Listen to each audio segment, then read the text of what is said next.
दोस्तों, भारत के इतिहास में, इंडिपेंडेंट इंडिया के इतिहास में अगर कोई सबसे वाहियात विदेश मंत्री आया है तो वो जयशंकर है। जी हाँ, वाहियात, बल्कि साथ में कहूंगा घटिया विदेश मंत्री है, जिसे विदेश मंत्रालय की समझ नहीं है, जो बदतमीज भी है, बेहुदा भी है और इस किस्म के बयानात देता है जो लोगों को दुखी करते हैं, हर्ट करते हैं। यूरोप के बारे में, अमेरिका के बारे में, कनाडा के बारे में, लेकिन चीन के बारे में बोलने में इनकी नानी मरती है, रूस के बारे में बोलने में इनकी नानी मरती है। ये दरअसल पूरी सरकार की नानी मरती है रूस और चीन के बारे में बोलने में। चीन के बारे में तो क्या विदेश मंत्री जयशंकर तो छोड़ो, राजनाथ हो, अमित शाह हो या फिर मोदी हो, ये सबकी नानी मरती, कोई कुछ नहीं बोलता है। मैं तो सीधे खरे शब्दों में बात कर रहा हूं आपसे। अब एक भाषण दे रहे हैं साहब जयशंकर कल परसों, और कहते हैं कि हमारे लोगों को, हमारे टैलेंट को ना लेकर या दुनिया से बड़े टैलेंट को ना लेकर अमेरिका और यूरोप अपने लिए बड़ी दीवार खड़ी कर रहे हैं, हमारे लिए एक बड़ी दीवार खड़ी कर रहे हैं, और यूरोप और अमेरिका सबसे बड़े लूजर होंगे अगर वो भारत के टैलेंट को फ्लो करने से, उनके प्रवाह करने से रोकते हैं। फिर कहते हैं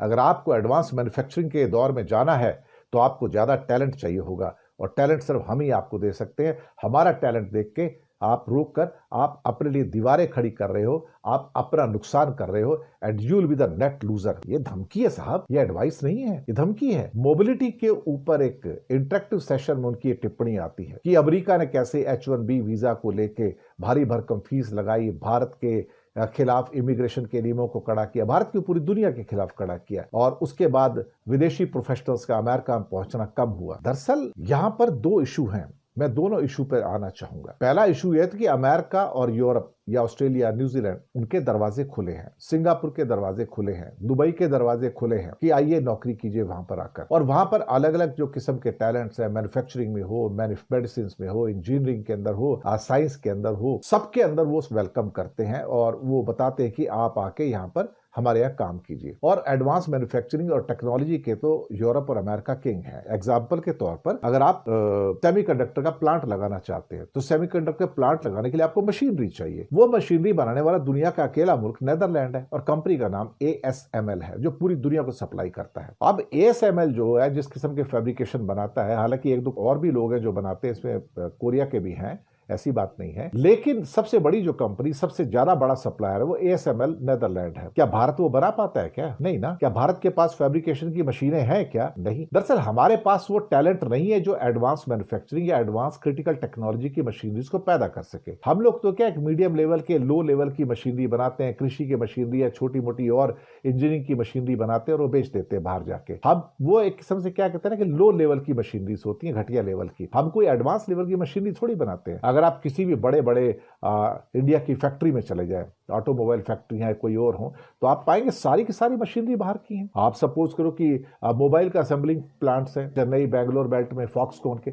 सारी मशीनरी बाहर की है। हमारी तो है नहीं, सब चाइनीज मशीन है वहां पर, तो ले दे के हमारी तो एक भी नहीं है वहां पर। और इंडिया की जितनी भी बड़ी बड़ी और फैक्ट्रियां हैं, वहां पर जो भी मशीनरीज हैं वो सारी बाहर से आती है। हमारे यहाँ से तो कुछ, हमारे पास तो कुछ है ही नहीं। अब ये कहते हैं कि वो हमारे टैलेंट के प्रवाह के अंदर बहुत ज्यादा रुकावटें खड़ी करते, उन्हें नुकसान होगा, और अगर आप एडवांस मैन्युफैक्चरिंग करना चाहते हैं तो आपको टैलेंट की जरूरत होगी, वो सिर्फ भारत और कुछ और देश आपको दे सकते। लेकिन यहां पर जो ये एक पहलू है कि उन्होंने अपने दरवाजे थोड़े थोड़े बंद करने शुरू किए ताकि उनके अपने लोगों को नौकरी मिल सके। वो सही बात है, उनको नौकरी मिलनी भी चाहिए, उनका हक है। अमेरिका हो या कनाडा हो, ऑस्ट्रेलिया हो या यूरोप हो, उनकी पहली जिम्मेदारी अपने लोगों को नौकरी देना है, आपको नौकरी देना नहीं है। लेकिन हम चाहते हैं कि वो भारतीयों के लिए दरवाजे खुले रखें, हमारे लिए दीवारें खड़ी ना करें।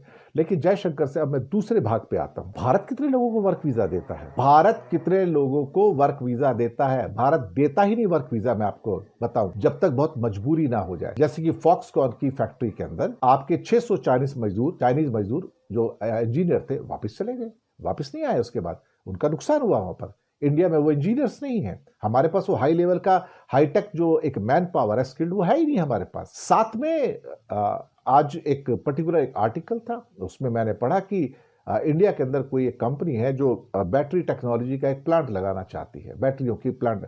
उसकी टेक्नोलॉजी हमारे पास है नहीं, वो चाइना के पास है। दुनिया का किंग जो है वो चाइना है। तो चाइना के कुछ एक्सपर्ट्स यहाँ पर, बैटरी एक्सपर्ट्स आके काम कर रहे थे, उनका 6 महीने का वीजा खत्म हो गया, बेचारे वापस चले गए। अब वो यहाँ पर वापस नहीं आ पा रहे, इनका फैक्ट्री का काम रुका पड़ा साहब। इंडिया वर्क वीजा देता नहीं है। अब हिंदुस्तान के जो स्टूडेंट्स बाहर जाते हैं, पढ़ते हैं ऑस्ट्रेलिया में, जर्मनी में, न्यूजीलैंड में, अमेरिका में, कनाडा में या किसी और कंट्री में, उनको वहां 2 से लेकर 4 साल तक का वर्क वीजा मिलता है, बाद में उनको पीयरशिप भी मिल जाती है, ग्रीन कार्ड ही मिल जाते हैं। लेकिन इंडिया में कुछ स्टूडेंट्स आते हैं पढ़ने के लिए छोटे मोटे अफ्रीकन देशों से या नेपाल से, बस उनको वर्क वीजा हम नहीं देते। इंडिया की पॉलिसी है कि हम स्टूडेंट्स को वर्क वीजा ही नहीं देंगे, लेकिन हम चाहेंगे कि वो हमारे स्टूडेंट्स को वर्क वीजा दें। हमने नहीं देना, हम विदेशी जो हमारे जो बड़े क्या कहते हैं स्किल्ड टैलेंट है, हम उनको वीजा नहीं देते, हम उनके साइंटिस्ट को वीजा नहीं देते, हम उनके स्टूडेंट्स को वीजा नहीं देते, हम उनकी फैकल्टीज को जो कि बड़े पढ़ाने वाले लेक्चर्स हैं उनको वीजा नहीं देते, हम उनके एक्सपर्ट्स को वीजा नहीं देते, हम उनके मेडिकल इंजीनियरिंग या साइंटिफिक एक्सपर्ट्स को साइंटिस्ट को वीजा नहीं देते,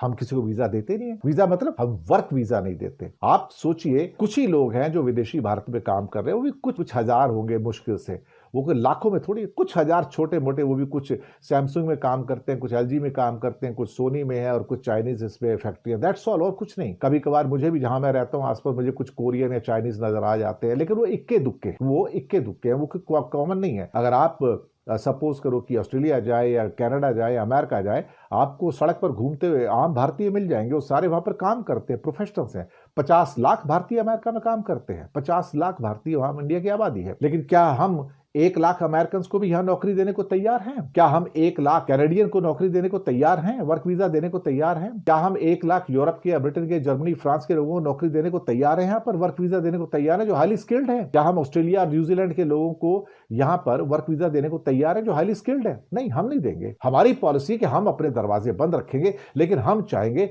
वो हमारे लिए दरवाजे खुले रखे। और उसके बाद जयशंकर जैसा वाहियात आदमी आएगा और धमकाएगा, आप दीवारें खड़ी कर रहे हैं, हमारे टैलेंट का फ्लो रोक रहे हैं, उसका प्रवाह रोक रहे हैं, और इस जंग से आपका नुकसान होगा। हम तो अपने पैरों पे पहले 80 साल से कुल्हाड़ी मार के बैठे हैं साहब, हम तो पहले से दरवाजे खिड़कियां बंद करके बैठे हैं, हम तो किसी को कुछ देते नहीं है। क्या जयशंकर इसका जवाब देंगे कि आपने अपने वर्क वीजा के रूप में आपने कितने दरवाजे खोले हैं, आप कितने लोगों को वर्क वीजा देते हो? क्या आप जवाब दोगे? और कितने फॉरेन के वर्कर्स इंडिया में काम करते हैं आपको पता है? कभी हमारे तो 50 लाख तो अमेरिका में बंदे रहते हैं, लाखों मिलियंस आपके हमारे कनाडा में रहते हैं, हमारे 1 मिलियन ऑस्ट्रेलिया में रहते हैं, और यूरोप के अंदर, ब्रिटेन के अंदर मिलियंस और मिलियंस रहते हैं। हमारे तो करीब 4 करोड़ भारतीय बाहर रहते हैं कुल मिला के सभी देशों के अंदर देखा जाए तो। क्या हमारे देश के अंदर विदेशियों को आके काम करने की अनुमति है क्या? क्या हम साइंटिस्ट को या उनके इंजीनियर्स को या मेडिकल एक्सपर्ट्स को या फैकल्टीज को या स्टूडेंट्स को हम वर्क वीजा देते हैं क्या? भाषण देना बहुत आसान, ये वाहियात आदमी ही ऐसा है दरअसल। क्या किया जाए, इससे ज्यादा मैं क्या कर सकता हूं और क्या कह सकता हूं।